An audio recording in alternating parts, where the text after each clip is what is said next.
Welcome to Clued in Mystery. I'm Sarah. And I'm Brooke, and we both love mystery. Hi, Brooke. Hi, Sarah. Today we are following up on our craft and hobby mysteries with the best part of these series that we do, and that's the author interview. Today we're going to be speaking with Reagan Davis, and this is a pen name for the real author who lives in the suburbs of Toronto with her husband, 2 kids, and a menagerie of pets. When she's not planning the perfect murder, she enjoys knitting, reading, eating too much chocolate, and drinking too much Diet Coke. The author is an established knitwear designer who has contributed to many knitting books and magazines, and we're so pleased to have you on the show today, Reagan. Thank you for joining us.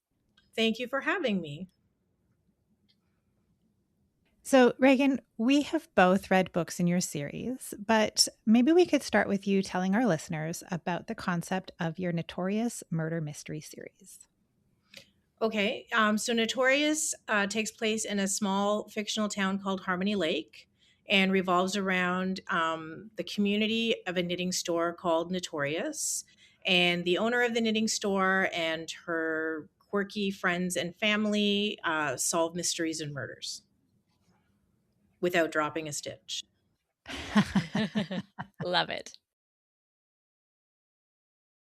Well, you're clearly very versed in this world of knitting and probably handcrafts all around. But which came first for you, writing mysteries or knitting? Definitely the knitting. I've been knitting since I was about 6. My grandmother taught me. So it's been a part of my day to day life as long as I can remember. And the writing came out of that. I crochet. I knit as well, but I am more likely to pick up a crochet hook. And I find it is very soothing, right? Like you just kind of get into a rhythm. Do you find that that helps you with plotting? Brooke and I have talked in the past about Agatha Christie saying that she really liked to do the dishes, and that, well, I don't know that she liked to do the dishes, but when she was doing the dishes, it would help her with figuring out, intricacies of some of her stories. Do you find the same with knitting? Knitting is meditation in motion. So I find that taking a break and picking up my needles kind of lets my brain in the background marinate on what I need to figure out for the book. And as I stitch along, like solutions will come to me, or I'll realize that something needs to happen. Like I do consider it a form of meditation, 100%. I think that's so interesting too, Reagan, because sometimes we see your sleuth, who is also a knitter, and she will then figure out the crime or the solution to the crime, rather, as she's knitting. So there's like a mirror going on there between you as the author and the sleuth Mhm. that it's really satisfying. Your book titles are perfectly punny. At what point in your writing process do you title your stories? And maybe you could share a couple of those titles with us and our listeners. I have a title and a cover before I start writing. I can give you, I'll tell you a secret. The next book, which I've already started writing, is Unraveled Alibis. Oh, I love it. What a great title. Yeah, it's book 14. And so do you just have like a notebook of potential titles? Literally. Yeah, I have a spreadsheet. Whenever I think of a knitting pun or another pun, I just kind of put it in there. And if it doesn't become a title, sometimes it becomes a tagline or the name of a yarn in a book, or I find another way if I like it enough I'll make it integrate into something. And so do you incorporate any real patterns or real yarns into your stories, or is that all fictional? Yep. So the prequel, Neighborhood Swatch, and the first 3 books have a pattern included at the end. And those are actually patterns that I've designed. A few books I've definitely referenced knitting magazines, such as Knitty, for example. And almost every book references a knitting related charity. I have the knitting group working on a charitable project. Sometimes it's knitted knockers for breast cancer. Sometimes it's loose ends, which is knitters who pick up deceased knitters knitting to finish projects for family members. Sometimes it's charities. I try to go as national as I can because I got readers everywhere, right? And I want them all to be able to participate. I think I also reference Hands Across America or something, which is knitting mittens and hats for housed people. So yeah, I try to integrate as much real knitting as I can, but the yarn names and such are made up because I don't want to run around asking permission from everybody for names. But I always try to link to the charities that they're working for in the book. I love that. Oh, that's so interesting. I love it. Yes. Yeah. And I think that provides, as a reader, it's nice to see something that you recognize or something that um exists in the real world. It's nice to see that in the books that we're reading. I get quite a few knitters who email saying, "Thanks for the link. Now I'm knitting for Knitted Knockers," or "Now I'm, finishing a baby blanket for a great grandmother who died," or whatever. That's so lovely. Oh, Yeah. Reagan, that's so wonderful. Yeah. It's such a full circle thing, which I think is part of what is so satisfying with craft and hobby mysteries. We spoke in our earlier episode about these are like generational activities. So, Reagan, do you think that readers come to this subgenre for the hobby and stay for the mystery, or the other way around? I definitely have a lot of knitters who seek out knitting specific mysteries. Definitely. When I was a knitwear designer, I chose a pen name, which I kind of now regret because I think there would have been a lot more crossover readership than I think between people who actively knit and people who enjoy reading. And I think I underestimated that. But that being said, I think that people show up for the feeling. They come for the sense of community. They come for the sense of found family. They come for the sense of warmth and justice. And um, I think the knitting is just a byproduct for most people. Like, I think Megan could be doing anything. I think she could be, walking dogs or writing, or it doesn't matter. I think people are chasing a feeling. Mm-hmm. It sounds like you are doing a great job, though, of building community by incorporating, those real charities in your books, and um, by providing you mentioned the first couple of books having knitting patterns. You're it sounds like have really established this community, or do you think it's more just building on a community that already existed? It's knitters. It's a community that already exists, and it's like a specific kind of mindset. And I think that I'm just appealing to those people who see the value in handmade goods, who see the value in community, who see the value in friendship. Like, I think it's just catering to them or appealing to them. Sprinkling in a little bit of mystery. Yes. The happy little murders. Yep.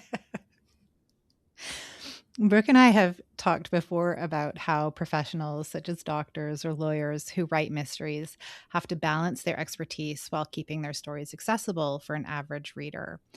This is true, I think, as well for someone who's skilled at a craft or hobby. So how do you balance, you've talked about a lot of your readers are already really familiar with um, that craft, but how do you make sure that your books continue to be accessible to people who are not serious knitters, and find that balance to maintain the interest of both groups? I probably overwrite the knitting, and then I have a really great editing team that helps me edit it down because they are not knitters. So they help me keep the knitting that's pertinent for the plot and the knitting that is pertinent for the cozy feel. And they help me get rid of the rest. But I also want to leave enough in there so that the crafters that are reading it feel seen. Like, understand what I'm talking about if I talk about unraveling or dropping a stitch or what frogging means and how Mhm. frustrating it can be. Like, I want those Easter eggs in there for them, but not at the expense of other people saying, "What does this mean? Why are there frogs?" Right? Yeah. Yeah, you don't want frogs. Yeah. And have you heard from any readers who have picked up knitting as a result of reading your books?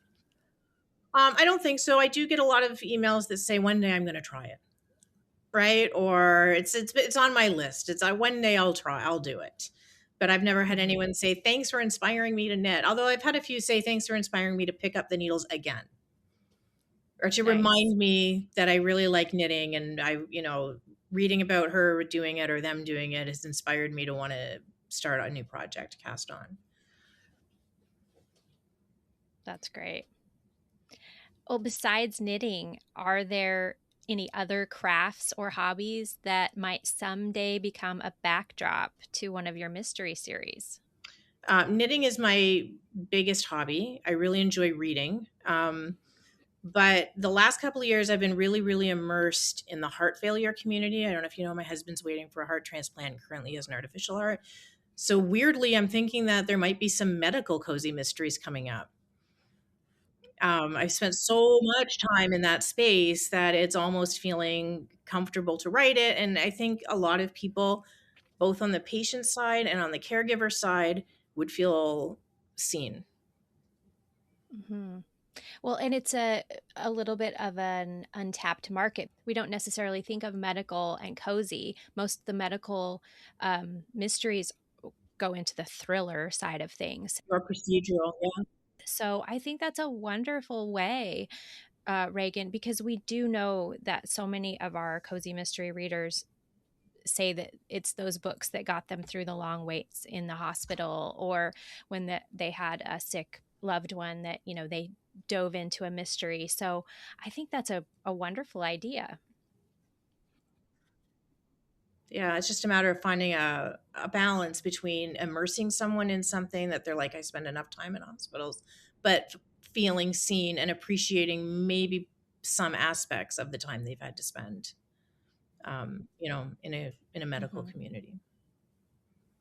Oh, that's lovely. Reagan, you mentioned that you've got 14 in this series so far. Do you want to tell us about the latest one? So in Disturbing the Fleece, there's a huge fiber festival in town called Woolstock, but it's actually inspired by a real life festival called Rhinebeck. I don't know if you've heard of Rhinebeck, but it happens every year in upstate New York, and it's a massive national fiber and farming festival. So they have everything from people selling and showing sheep to you can buy yarn and find places to knit. And I went a few years ago, and it's very cool. And it's kind of a mecca in the knitting community, especially on the more eastern side of the continent.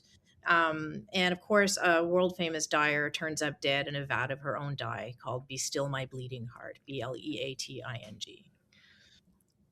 So It's awesome. And have you ever dyed your own wool? I have. I've dyed quite a bit of yarn. That is a task. It's yeah, unto itself. It really is an art. Like it really, really is an art. And it's science. It's also very sciencey, but it's not something I like particularly enjoyed doing, but I'm really glad I tried it. And it was cool to say that I dyed the yarn and knit the thing. Um, but I'm more of a knitter than a dyer. Yeah, fascinating. So would you ever run your own wool store? Take after your character? So about 10 years ago, because the community I lived in did not have a yarn store, everyone had to travel into Toronto to get yarn. And I did look at it and I seriously considered it. And I even mocked up a business plan. And honestly, it was so hard to make the thing profitable.